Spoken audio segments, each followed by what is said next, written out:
What's good, y'all, man? I had to react to the big breaking news in the high school and college football landscape. Just broke by 247 Sports, saying All-American Bowl will allow high school juniors to participate in the game starting in 2025. So that will be next year, actually. So that is big. That's upcoming, actually, because All-American Bowl is in January. So they're going to be looking at rosters early on. They're going to be picking kids early. So it's actually next year, which is good. That's when the game is. And the reason why this is so big because it allows athletes to be able to get out there earlier and more often, right? So hopefully, we know they're going to invite the top juniors in the class. So that'll be 26 class coming up. It won't be 25. 25s will be seniors. But while this is big, you get to put yourself on the big stage, right? Let's say you're an underrated player. Let's say you don't have a lot of stars, you know what I'm saying? You can go out there, play at a high level, send this tape to colleges, right? You guys all know this game is televised on NBC.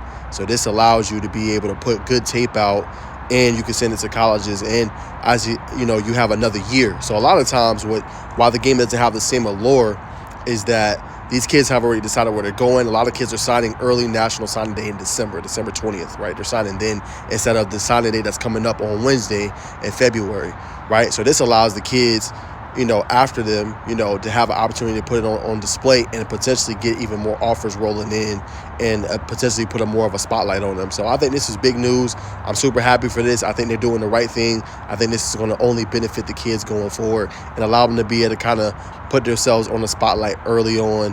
That'll be the kind of later on in recruiting in the junior year. But that is a very pivotal year for a lot of kids, man. That's when kind of in your mind, your top schools where you want to potentially play your college football. So definitely major news.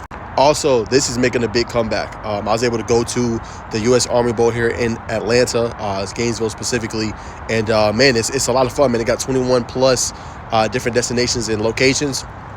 So I think this is big as well. So you're going to see this here pretty soon, going to be televised on TV. I'm not sure which network just yet. I'm sure they're still working that out, but they are looking for kids. Already sent out an invite to Jaden Daniels of Commerce already from the camp this past weekend. They're going to have about 10 to 12 more kids they're going to have, but they're going to have a big one in Phoenix, actually, this upcoming weekend. So that is going out for the Army Bowl. Again, one of those platforms that they're able to kind of put these kids on display nationally. So this is big, and they're going to hold their Army Bowl in Frisco, Texas, actually, this year. So all big news, man, big time going on for these high school kids, and they'll be allowed them to go and kind of go to their universities and get more eyes on them. So I think this was pretty interesting too. There's only 2 so far, but Army Bowl is making a comeback. You got Under Armour, and obviously got All-American Bowl, NBC, but now U.S. Army Bowl is making headway now and is trying to come back. So I think that's big. It always was one of the marquee events for high school students and for the marquee players in the country.